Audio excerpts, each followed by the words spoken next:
Hi everybody, it's Miss Hale in reception. I'm going to read this book for you today. This book is by one of our very famous and favourite authors, Oliver Jeffers.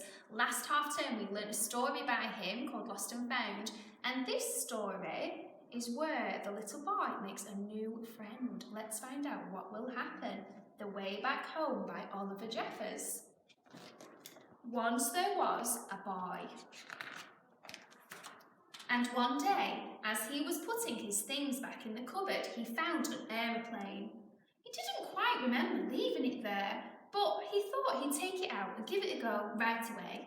So he put on his jacket and his scarf, he put on his helmet and his goggles, his gloves, he fastened himself up and he set off ready to play.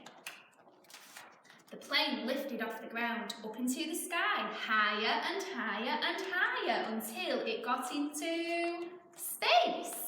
But suddenly the plane began to sputter. It made this sound. It had run out of petrol and now the boy was stuck on the moon. What was he to do? He was all alone and afraid, and soon his torch began to go out and it was dark. Up in space, somebody else had trouble too. His engine had broken down in his spaceship, and he steered the ship towards a flicker of light, and he landed on the top of the moon with a big bump.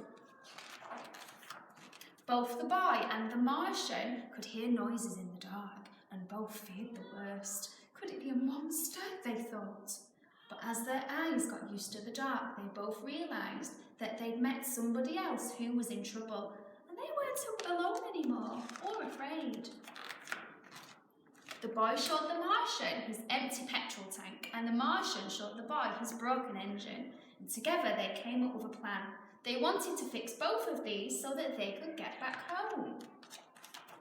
The boy jumped down to earth to get the things that he would need, right down into the sea, and he swam towards home, following the sign, The Way Back Home. Look, everybody, it's our friend the penguin. He now lives with the boy. By the time the boy got home, he was so tired that he decided to sit in his favourite chair just to catch his breath. His favourite programme was on the TV, so he settled down and started to watch it. But then, the poor Martian was alone, still stuck on the moon, and the boy didn't realise he'd forgot.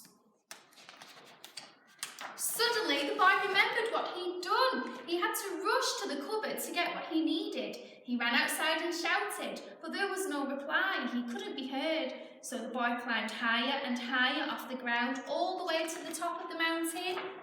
And this time, when he shouted, a rope was lowered down from the moon. The boy climbed the rope up, back up, and the Martian pulled him to help him. He got back to the moon. The boy fixed the Martian's engine with the spanner, and the Martian filled the boy's petrol tank. They said goodbye to each other and thanked each other for their help, and they ever wondered if they'd meet each other again. After a long night, they were both finally off the moon. The boy went one way and the Martian went the other, both on their way back home. And the next day, when the boy was at home and the postman came to the door, there was a parcel, and in the box there was a walkie-talkie, so that he could still talk to his new friend, the Martian. I hope you liked that story. It's nice to make a new friend. I'll see you all soon, everybody. Bye!